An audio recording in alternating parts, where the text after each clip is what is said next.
Hi there, this is Andreas of XpressPads Finger Drumming, and in today's video I'm going to give you an overview of the Midi Poly Grid, which is an app for Android and iOS, and it can turn your tablet into a pad controller for finger drumming and many things more.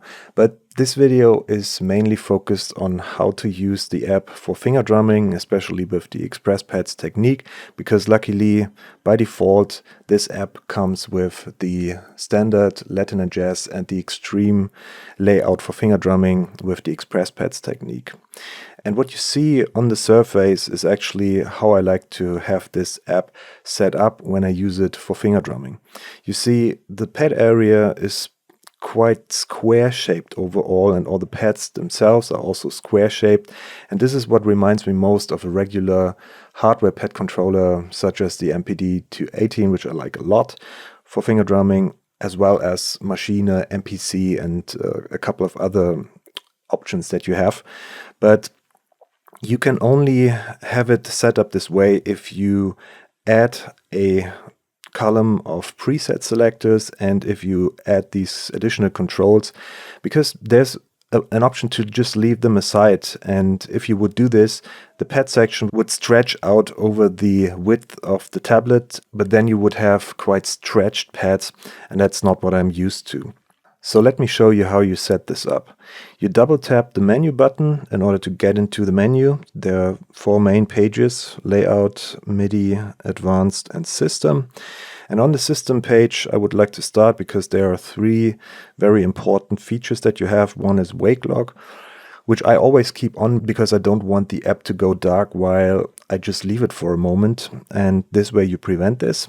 Then another one is the Reset MIDI buffers. This will get important if you should ever encounter a hanging note, which I only had once since I worked with the app. I was doing a couple of crazy things there, and that's the reason why I wasn't really shocked about having a hanging note. But the way you fix it is you just reset the MIDI buffers and you're good to go. Also, Reset All Presets does exactly that. It defaults the app to the initial state. So let's do this right now because I want to show you how you can create a finger drumming layout. So after resetting everything, you are brought to the layout page, and there you see a preview window which really nicely shows you the surface that you're building in real time when you make changes. So for example, in this case, it's not for finger drumming, but I'll just give you an idea. So if I change the rows of pads or columns of pads, this is reflected immediately in the preview. And as you can see, I can turn off the column with the preset numbers, can turn it on, but then also can add the octave button, which I said I want to have a couple of controls that actually narrow down the pad section. So I will do this with all these options here. So I have the sustain button, octave button, pitch, mod, and velocity sliders. And this way the pad section looks pretty good. Okay, so the next thing is I want to choose the XpressPads finger drumming layouts, and I do this over here in the layout section. So you click on that and you see all these tonal or chromatic scale options that you have, like chromatic, in-key, and magic tone network, but the XpressPads territory is down here. So you have the standard layout, Latin and Jazz, the Xtreme Layout, and one specific layout just for XO. Because XO is a tool that I use quite frequently lately when I do electronic music or work with huge sample libraries, then I like to work with XO. Okay, so I will choose the standard layout, and then I can do a couple more changes, like what I want to see on the pads displayed, such as note names or MIDI values. So that's probably enough for me when it comes to finger drumming, but in note or harmonic content situations, I would probably choose the note names. And well, I can also choose the pad colors. In this case, I really like to keep it very simple and straight, so I only highlight the root note, which is the bass drum note, but I could also choose to have a color palette that reflects the pitch or the circle of fifths. The circle of fifths will be pretty interesting when we touch the magic tone network, but for now, let's just highlight the root.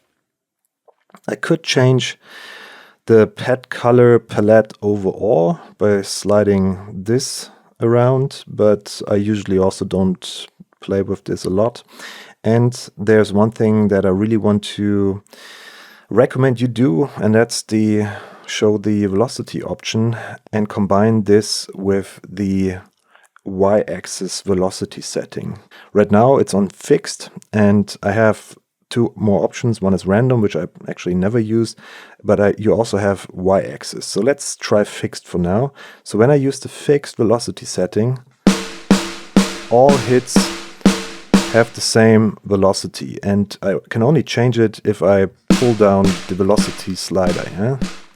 And as you can see, when I hit the pad, on the pad itself, there is this horizontal line which reflects the pitch.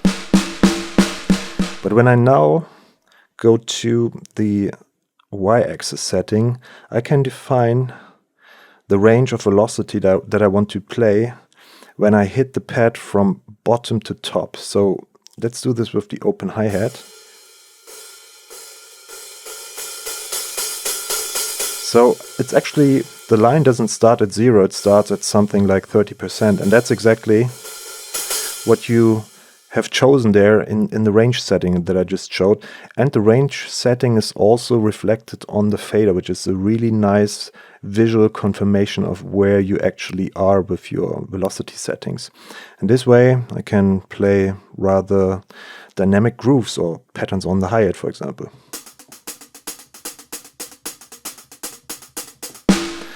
So that's actually it. So for the finger drumming, this is the setup that I use. You know, if you want to change from those main settings, you can choose them over here, as said, let and adjust, or the Xtreme Layout. By the way, if you use the Xtreme Layout, you should probably turn off all these options which I turned on initially. And once you've done this, you have much more space on the surface to finger drum.